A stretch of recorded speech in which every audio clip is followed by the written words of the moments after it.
একটা আমরা একটু অধ্যায়ের নামটা লিখে রাখি, রাসায়নিক বিক্রিয়া। রাসায়নিক বিক্রিয়া অর্থাৎ সপ্তম অধ্যায়, যেহেতু আমরা এভাবে একটু লিখে ফেলি রাসায়নিক বিক্রিয়া। হ্যাঁ, আচ্ছা, পদার্থের পরিবর্তনের উপর নির্ভর করে পদার্থের পরিবর্তনের উপর নির্ভর করে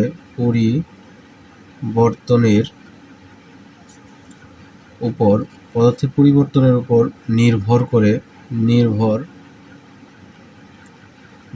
করে রাসায়নিক বিক্রিয়া দুই প্রকার। রাসায়নিক পরিবর্তনে পদার্থের পরিবর্তনের উপর নির্ভর করে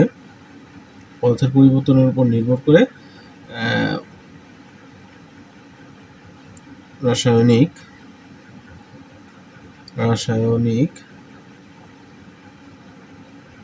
বিক্রিয়ার ধরন দুই ভাগে বিভক্ত। রাসায়নিক পরিবর্তনের ধরন দুই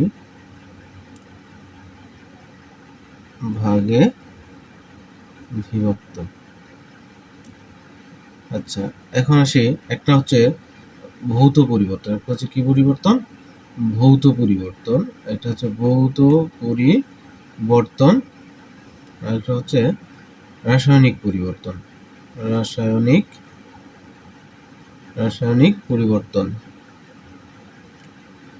এখন আমরা একটু পরিবর্তনগুলো একটু মৌখিকভাবে আলোচনা করে নিই। একটা হচ্ছে ভৌত পরিবর্তন, আর একটা হচ্ছে কি পরিবর্তন? রাসায়নিক পরিবর্তন। ভৌত পরিবর্তনটা হচ্ছে কি,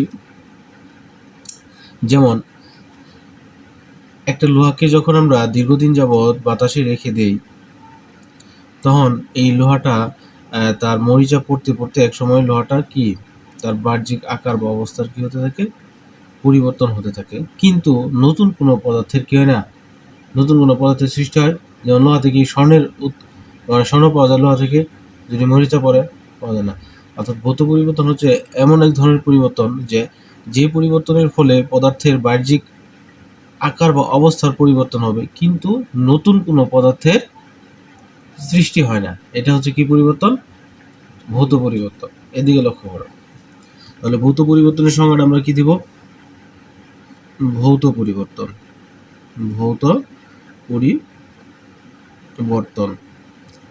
যে পরিবর্তনের ফলে পদার্থের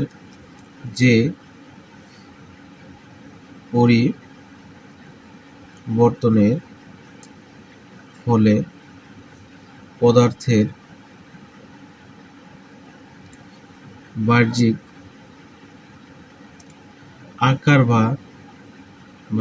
আকার বা অবস্থার পরিবর্তন হয়। বাহ্যিক আকার বা অবস্থার পরিবর্তন হয়, কিন্তু নতুন কোনো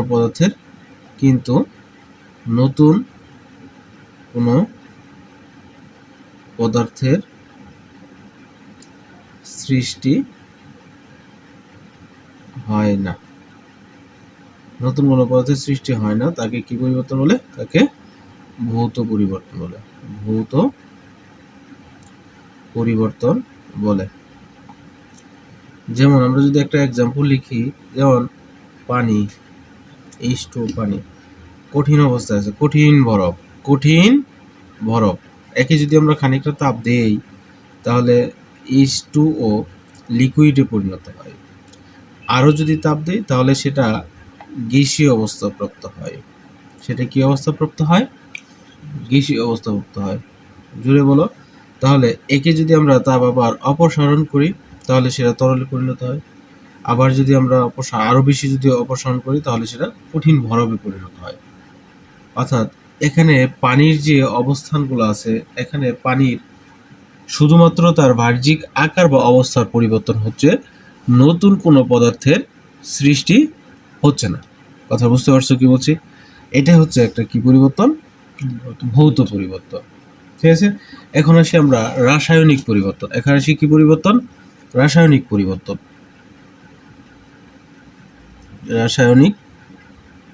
রাসায়নিক পরিবর্তন।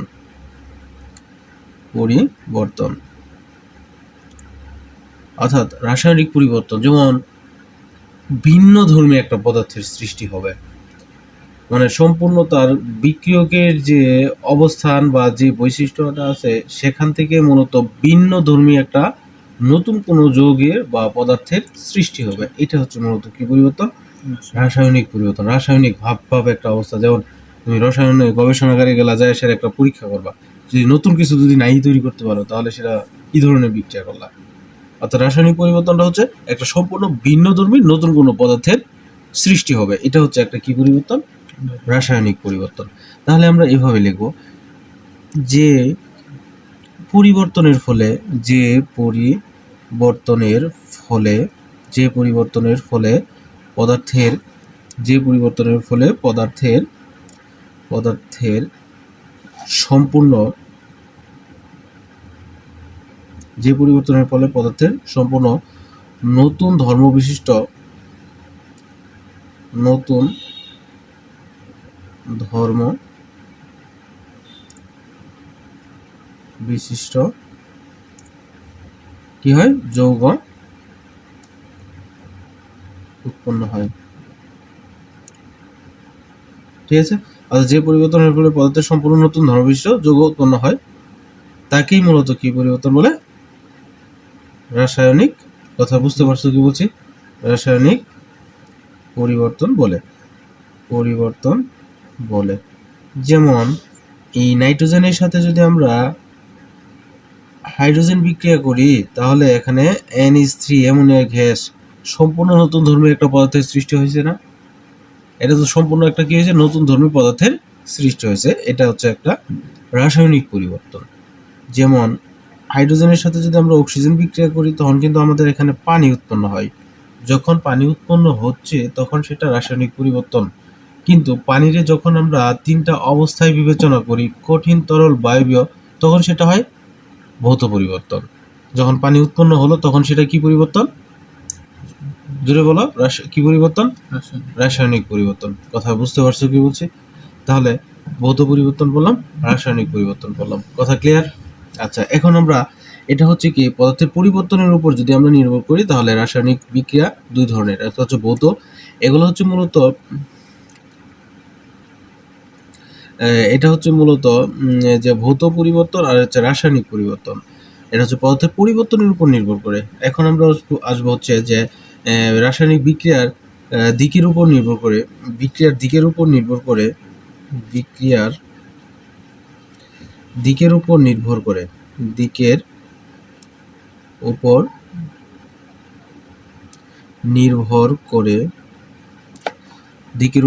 করে রাসায়নিক বিক্রিয়া, অর্থাৎ বিক্রিয়ার দিকের উপর নির্ভর করে রাসায়নিক বিক্রিয়া দুই প্রকার। রাসায়নিক বিক্রিয়ার দিকের উপর নির্ভর করে রাসায়নিক বিক্রিয়াকে কয় ভাগে ভাগ করা যায়? দুই ভাগে। রাসায়নিক বিক্রিয়াকে কয় ভাগে ভাগ করা যায়? দুই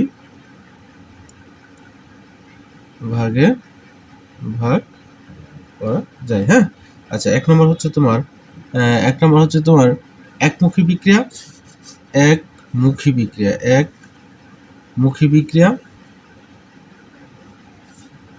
অর্থাৎ একমুখী বিক্রিয়া, আরেকটা নাম হচ্ছে ইরিভার্সেবল রিঅ্যাকশন। আর আরেকটা হচ্ছে তোমার উভমুখী বিক্রিয়া। আরেকটা হচ্ছে কি বিক্রিয়া? উভমুখী বিক্রিয়া। ঠিক আছে, একটা হচ্ছে একমুখী বিক্রিয়া, আরেকটা হচ্ছে কি বিক্রিয়া? উভমুখী বিক্রিয়া। তাহলে আমরা এখন একটু এদের বিস্তারিত একটু আলোচনা করব, একমুখী বিক্রিয়া এবং উভমুখী বিক্রিয়াটা আসলে কি। যেমন শুরু থেকে আমরা পড়বো হচ্ছে একমুখী বিক্রিয়া। কি বিক্রিয়া বলবো আমরা? একমুখী বিক্রিয়া।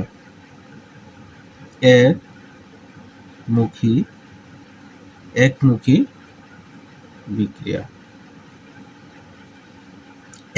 বিক্রিয়া অর্থাৎ একমুখী বিক্রিয়াটা হচ্ছে কি, অর্থাৎ এমন কিছু রাসায়নিক পদার্থ বিক্রিয়া আছে যে মূলত দুটো বিক্রিয়ক পদার্থ বিক্রিয়া করে একটা উৎপাদ উৎপন্ন করে। কি উৎপন্ন করে? উৎপাদ উৎপন্ন করে। যে উৎপাদটা উৎপন্ন করে এটা মূলত সামনের দিকে অগ্রসর হবে, পিছনে আর কি করবে না, ফিরে আসবে না। এটা হচ্ছে মূলত একমুখী বিক্রিয়া। তাহলে রসায়নের ভাষায় আমরা যদি বলি যে রসায়নের ভাষায়, তাহলে সংজ্ঞাটা আমরা কিভাবে দিতে পারি একটু চিন্তা করো তো। যে বিক্রিয়ায় যে রাসায়নিক বিক্রিয়ায় বিক্রিয়ক পদার্থ উৎপাদে পরিণত হয়, যে রাসায়নিক বিক্রিয়ায় যে রাসায়নিক বিক্রিয়ায় বিক্রিয়ক পদার্থ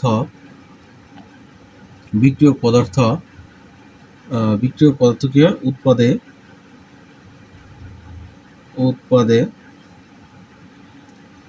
পরিণত হয়, এবং কিন্তু উৎপাদ যে রাসায়নিক বিক্রিয়ায় বিক্রিয়ক পদার্থ কি উৎপাদে পরিণত হয়, কিন্তু উৎপাদ পুনরায় বিক্রিয়কে ফিরে আসে না, বিক্রিয়কে কি করে না, ফিরে আসে না। তাকে কি বিক্রিয়া বলে? একমুখী বিক্রিয়া বলে। তাকে কি বিক্রিয়া বলে? একমুখী বিক্রিয়া বলে। যেমন আমরা যদি একমুখী বিক্রিয়ার উদাহরণ বলি, আমি কয়েকটা উদাহরণ তোমাদের দিচ্ছি। যেমন আমরা যদি ক্যালসিয়াম কার্বনেট, এটা তো আমরা অবশ্যই জানি CaCO3, এটা হচ্ছে ক্যালসিয়াম কার্বনেট। একে যদি আমরা উত্তপ্ত করি এবং এটা যদি একটা খোলা পাত্রে উত্তপ্ত করি, তাহলে calcium oxide plus carbon die oxide উৎপন্ন হয়। এখন তুমি যদি এটা যদি একটা খোলা পাত্রে বিক্রিয়াটা করো, কোন পাত্রে? খোলা পাত্রে বিক্রিয়াটা করো, তখন কার্বন ডাই অক্সাইড গ্যাসটা কি করবে? উড়ে যাবে না? পুনরায় কি, যদি কার্বন ডাই অক্সাইড গ্যাসটা চলে যায়, তাহলে কি পুনরায় আমরা সেটাকে ফিরে পাবো? তাহলে কি পুনরায় কি চুনাপাথর পাওয়া সম্ভব? সম্ভব নয়। তাহলে ক্যালসিয়াম কার্বনেট উৎপন্ন করলে calcium oxide plus carbon die oxide, এটা যদি আমরা খোলা পাত্রে করি, তাহলে কি উৎপন্ন হবে? এটা একটা কি বিক্রিয়া হবে? একমুখী বিক্রিয়া। এটা একটা কি বিক্রিয়া হবে? বুঝতে পারছো? আচ্ছা, এখন আসি হচ্ছে উভমুখী বিক্রিয়া। এখন কি বিক্রিয়া আসি? উভমুখী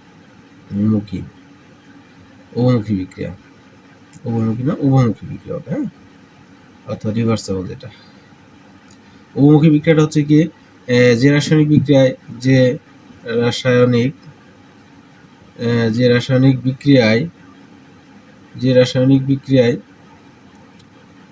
বিক্রিয়ক পদার্থ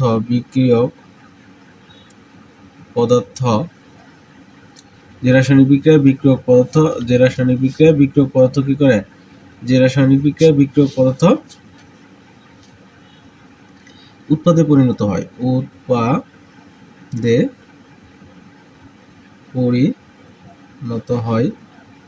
এবং উৎপাদ পুনরায় কি করে? পুনরায় বিক্রিয়কে কি করে? ফিরে আসে। তাকে কি বিক্রিয়া বলে? তাকে উভমুখী বিক্রিয়া বলে। কথা বুঝতে পারছো? যেমন উভমুখী বিক্রিয়াটা হচ্ছে, যেমন হাইড্রোজেনের সাথে যদি আমরা এই আয়োডিন বিক্রিয়া করি, হাইড্রোজেনের সাথে কি বিক্রিয়া করি? আয়োডিন। তাহলে দেখো কি উৎপন্ন হয়। হাইড্রোজেনের সাথে যদি আয়োডিন বিক্রিয়া করি, দেখো এখানে হাইড্রোজেন হচ্ছে দ্বিপরমাণু গ্যাস, আয়োডিন হচ্ছে কি একটা দ্বিপরমাণু গ্যাস। তাহলে এখানে এই উভমুখী বিক্রিয়ার ক্ষেত্রে অর্ধেক তীর চিহ্ন উপরে হবে, বাকি অর্ধেক তীর চিহ্ন এদিকে দিতে হবে। কেন? কারণ হচ্ছে যখন হাইড্রোজেন এবং আয়োডিন বিক্রিয়া করে, তখন হাইড্রোজেন আয়োডাইড উৎপন্ন হয়, এবং এই হাইড্রোজেন আয়োডাইডকে আমরা ভাঙা আবার পুনরায় হাইড্রোজেন এবং আয়োডিন পাবো। এই জন্য এটা একটা কি বিক্রিয়া বলতে পারি? আমরা উভমুখী বিক্রিয়া বলতে পারি। বুঝতে পারছো? এখন আরেকটা এক্সাম্পল যদি আমরা বলি, তাহলে এখানে যেমন অ্যালকোহলের সাথে ইথানয়িক অ্যাসিড, যদিও বিক্রিয়াটি হচ্ছে তোমাদের সিলেবাসেরই অন্তর্ভুক্ত, একাদশ অধ্যায় আছে যে অ্যালকোহলের সাথে যদি তোমার জৈব অ্যাসিড বিক্রিয়া করে, অ্যালকোহলের সাথে যদি কি করে? জৈব অ্যাসিড বিক্রিয়া করে, তাহলে ইথাইল ইথানয়েড উৎপন্ন হয়। আচ্ছা, আমি সব বিক্রিয়াটা লিখতেছি উভমুখী। যেমন C2H5OH, এটা আসলে মূলত অ্যালকোহল। এটা হচ্ছে মূলত কি? অ্যালকোহল শ্রেণীর সদস্য, তবে এটার নাম হচ্ছে ইথানল। এটা হচ্ছে অ্যালকোহলের CnH2n+1OH, মূলত এর সাধারণ সংকেত, ওখান থেকে এটা নিয়ে আসা যায়। এই অ্যালকোহলের সাথে তোমার জৈব অ্যাসিড অর্থাৎ CH3COOH, ইথানোয়িক অ্যাসিড, এটাতেও যদি তুমি বিক্রিয়া করো, তখন এই যে এখানে হাইড্রোক্সাইড আয়ন এবং এই হাইড্রোজেন, হাইড্রোক্সাইড আয়ন এবং হাইড্রোজেন এর সাথে বিক্রিয়া করে প্লাস আমি আগেই পানি লিখে ফেললাম, প্লাস আগে কি করলাম আমি পানি লিখে ফেললাম, হাইড্রোজেন এবং হাইড্রোক্সাইড মিলে পানি উৎপন্ন করলাম। এখন C2H5 আছে, C2H5, আবার এখানে আছে CH3COO, তাহলে CH3টা আমরা আগে লিখি, COO, এই দেখো এই CH3 আছে লিখছি, CH3OO আছে লিখছি। আচ্ছা, এখন এই C2H5টা যায় সেটা হাইড্রোজেনের জায়গাটা কি করবে, দখল করবে। তাহলে CH3COO C2H কত লেখা যায়, বুঝতে পারছো? এটা হচ্ছে তোমার ইথাইল। আমরা ইথার যদি বলি যে এটাকে বলতে পারি ইথাইল মিথাইল ইথার, এটাকে বলতে পারি আগে এই ইথারের নামকরণ সাধারণত ডান পাশ থেকে করতে হয়। তাহলে লিখতে এটার নাম হচ্ছে ইথাইল আর এটার নাম হচ্ছে মিথাইল। তাহলে যেহেতু মাঝখানে ইথার মূলক আছে তাহলে আমরা এটাকে বলতে পারি ethyl methyl ether, ethyl methyl ether, অথবা বইয়ে তার আছে ইথাইল ইথানয়েড ইথার বলতে পারি। যাই হোক, আমরা এইভাবে বলতে পারি। তাহলে উভমুখী বিক্রিয়া, এই দুইটাই হচ্ছে কি বিক্রিয়া, উভমুখী বিক্রিয়া। যেহেতু উভমুখী বিক্রিয়া তাহলে আমরা এইভাবে তীর চিহ্ন দিয়ে দিব। আচ্ছা, এটা গেল আমাদের বিক্রিয়ার দিকের উপর নির্ভর করে, বিক্রিয়ার দিকের উপর নির্ভর করে আমরা রাসায়নিক বিক্রিয়াকে কত ভাগে ভাগ করছি, দুই ভাগে, একটা হচ্ছে একমুখী বিক্রিয়া আর একটা হচ্ছে উভমুখী বিক্রিয়া। বুঝতেছ? আবার এখন আসি আমরা হচ্ছে তাপের পরিবর্তনের উপর নির্ভর করে রাসায়নিক বিক্রিয়া দুই প্রকার।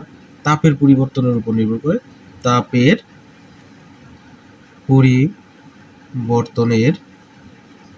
পরিবর্তনের উপর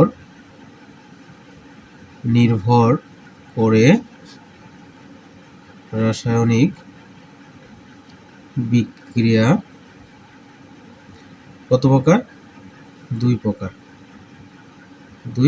একটা হচ্ছে তাপ উৎপাদী বিক্রিয়া, একটা হচ্ছে কি তাপ উৎপাদী বিক্রিয়া, আর একটা হচ্ছে কি বিক্রিয়া, বলো কি বিক্রিয়া মহিন,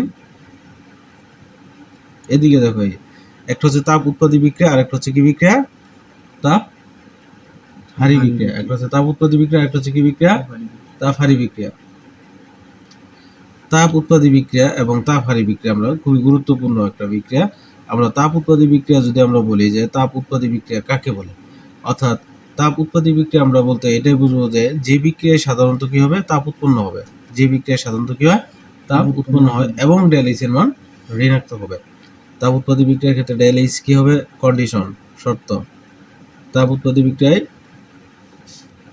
শর্ত হচ্ছে ডেলএইচ এর মানটা কি হবে, মাইনাস হবে, ডেলএইচ এর মানটা কি হবে, মাইনাস হবে, এবং কি হবে, ডেলএইচ এর মানটা ঋণাত্মক হবে, এক নম্বর। আরেকটা হচ্ছে কি তাপ উৎপন্ন হবে, তাপ কি হবে, তাপ উৎপন্ন হয়। তাহলে আমরা যদি সংজ্ঞা বলি তাহলে এভাবে বলতে পারি না, যে বিক্রিয়ায় সাধারণত তাপ উৎপন্ন হয়, যে বিক্রিয়ায় সাধারণত কি হয়, তাপ উৎপন্ন হয় এবং ডেলএইচ এর মানটা কি হয়, ঋণাত্মক।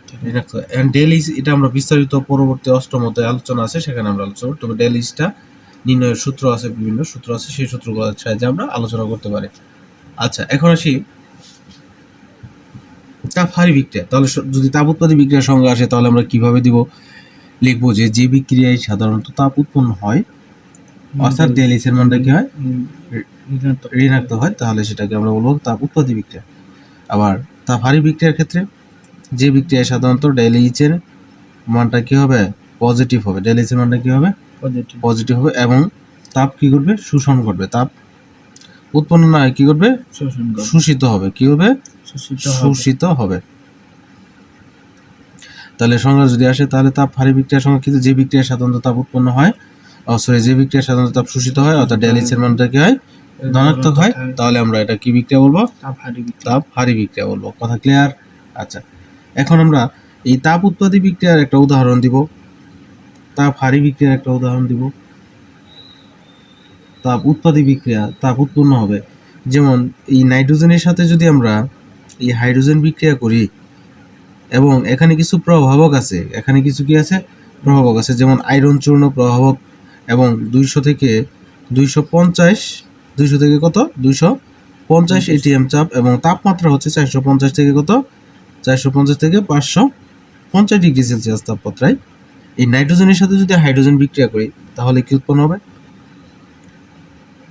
NH3 অ্যামোনিয়া গ্যাস উৎপন্ন হবে এবং ΔH এর মানটা হবে -92 কিলোজুল। এটা আমরা ΔH এর মান নির্ণয়ের অধ্যায় 8ম অধ্যায় আছে, সেখান থেকে আমরা নির্ণয় করতে পারি এত কিলোজুল। তাহলে নাইট্রোজেনের সাথে হাইড্রোজেন যদি বিক্রিয়া করি তাহলে কি উৎপন্ন হবে? অ্যামোনিয়া গ্যাস এবং ΔH এর মানটা কত হয়? -92 কিলোজুল। যদি আসে তাহলে তাপ উৎপাদী বিক্রিয়ার ক্ষেত্রে কি কি প্রভাব বিচরক আছে? আয়রন চূর্ণ এবং 200 থেকে 250 ATM চাপ এবং অ্যাটমসফিয়ার। ATM মানে হচ্ছে অ্যাটমসফিয়ার, আর তাপমাত্রা হচ্ছে 450 থেকে 550 ডিগ্রি সেলসিয়াস তাপমাত্রা। তাহলে এটা কি বিক্রিয়া? তাপ উৎপাদী বিক্রিয়া। তাপ উৎপাদী বিক্রিয়া। আবার যদি আমরা তাপহারী বিক্রিয়ার ক্ষেত্রে লিখি তাহলে উদাহরণটা হয়, দেখো না, তাপহারী বিক্রিয়া নাইট্রোজেনের সাথে যদি আমরা এই যে হাইড্রোজেন বিক্রিয়া করি তাহলে দেখো তাহলে কি উৎপন্ন হয়? এই নাইট্রোজেনের সাথে যদি হাইড্রোজেন বিক্রিয়া নাইট্রিক অক্সাইড উৎপন্ন হয়, NO। এটাকে বলা হয় নাইট্রিক অক্সাইড অথবা নাইট্রোজেন মনো অক্সাইড। এটাকে কি বলা হয়? নাইট্রিক অক্সাইড, নাইট্রিক অক্সাইড অথবা নাইট্রোজেন মনো অক্সাইড, অথবা নাইট্রোজেন, যেহেতু অক্সিজেন একটা আছে তাহলে আমরা মনো অক্সাইড বলতে পারি। এই ক্ষেত্রে ΔH এর মানটা হচ্ছে পজিটিভ হয় এবং ΔH এর মানটা হয় 180 কিলোজুল। 180 কিলোজুল। শিক্ষার্থী মুহিন, মানে শিক্ষার্থী একজন শিক্ষার্থী কমেন্টে প্রশ্ন করেছ যে স্যার এখানে নাইট্রোজেন প্লাস এই হাইড্রোজেন আমরা লিখলাম, এখানে নাইট্রোজেন এবং কি হাইড্রোজেন আমরা লিখলাম, লেখার পর আমাদের কি উৎপন্ন হয়েছে? NH3 উৎপন্ন হয়েছে। এখানে 3 কেন দেওয়া হলো? এর কারণটা আসলে মূলত আমরা এটা 5ম অধ্যায়ে যৌগ গঠনের একটা নিয়ম আছে, যেমন নাইট্রোজেন এবং এই হাইড্রোজেন আমরা পাশাপাশি লিখবো। এখানে N2 মানে হচ্ছে এটা হচ্ছে নাইট্রোজেনের একটা দ্বিপরমাণু গ্যাস, এই জন্য দেওয়া আছে N2। হাইড্রোজেন H2 মানে হাইড্রোজেন একটা দ্বিপরমাণু গ্যাস, মানে দুইটা পরমাণু মিলে একটা অণু গঠন করছে, দ্বিপরমাণু গ্যাস। আর নাইট্রোজেনের যোজনী সাধারণত 1 থেকে কত পর্যন্ত? 5 পর্যন্ত। 1 থেকে কত পর্যন্ত? এই যুগে নাইট্রোজেনের যোজনীটা 3 ব্যবহার হয়েছে। আর যোজনী যৌগ গঠনের সময় যোজনীটা কি হয়? রিপ্লেস হয়। যেমন নাইট্রোজেনের যোজনী কত জানি আমরা?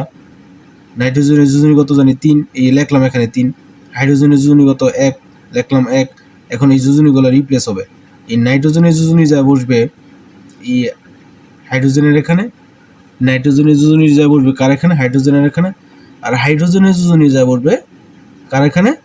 নাইট্রোজেনের এখানে। তাহলে হচ্ছে মূলত দেখো এই নাইট্রোজেনের 3 যা বসছে, হাইড্রোজেনের এখানে 3 আর হাইড্রোজেনের 1 লেখার দরকার আছে আমাদের? দরকার নাই, তখন আমরা লিখি NH3, অ্যামোনিয়া গ্যাস। এখন বুঝতে পারছো? আর প্রশ্ন করতে পারো, যেমন পানি H2 প্লাস O2, এরা আসলে 2 মানে হচ্ছে এরা দ্বিপরমাণু গ্যাস, এই জন্য 2 দেওয়া হয়েছে। যেমন হাইড্রোজেন, এই যে অক্সিজেনের যোজনী 2 যা পড়ছে হাইড্রোজেনের এখানে, আর হাইড্রোজেনের 1 লেখার দরকার আছে, যোজনের দরকার নাই। এই 2 কিন্তু হাইড্রোজেনের এই 2 এর জন্য এখানে দেওয়া হয় না, এটা অক্সিজেনের যোজনী 2, এই জন্য 2 দেওয়া হয়েছে এখানে। কথা ক্লিয়ার? এখন আমরা পড়বো হচ্ছে ইলেকট্রন স্থানান্তরের উপর নির্ভর করে। ইলেকট্রন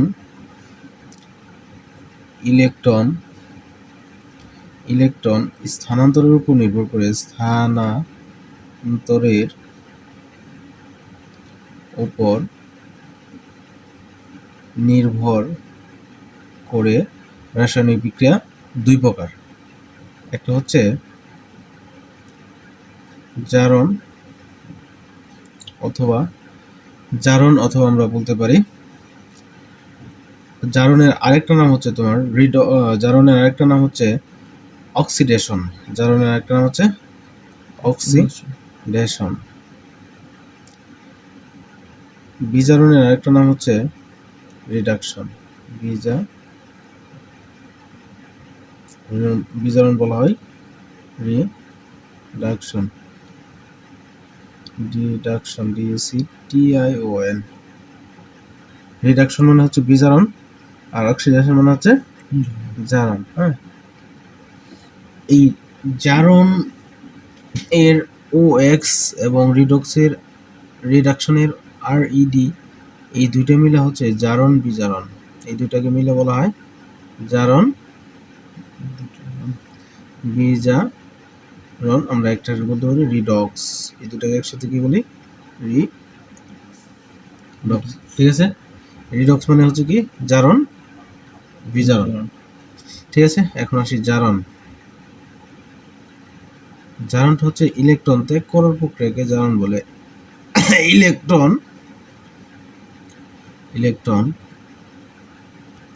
ত্যাগ করার প্রক্রিয়াকে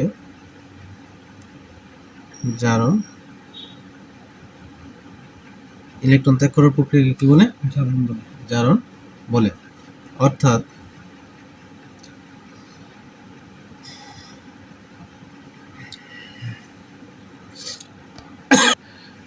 সুপ্রিয় শিক্ষার্থী, আমরা আজকে এই পর্যন্ত আলোচনা করলাম। পরবর্তী ক্লাসে পার্ট 2 নিয়ে আমরা হাজির হব। আমরা পার্ট 1-এ এই পর্যন্ত আলোচনা রেখে দিলাম, অর্থাৎ তাপের পরিবর্তন, তারপরে রাসায়নিক বিক্রিয়ার দিকের পরিবর্তন, পদার্থের পরিবর্তন, এই 3টা পার্ট আলোচনা করা হয়েছে। ধন্যবাদ শিক্ষার্থীদের।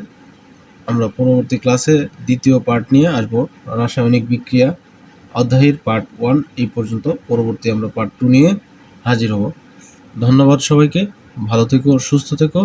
সকলের সুস্বাস্থ্য এবং ভালো ফলাফলের প্রত্যাশায় আমি আল আমিন, সহকারী শিক্ষক ভৌত বিজ্ঞান।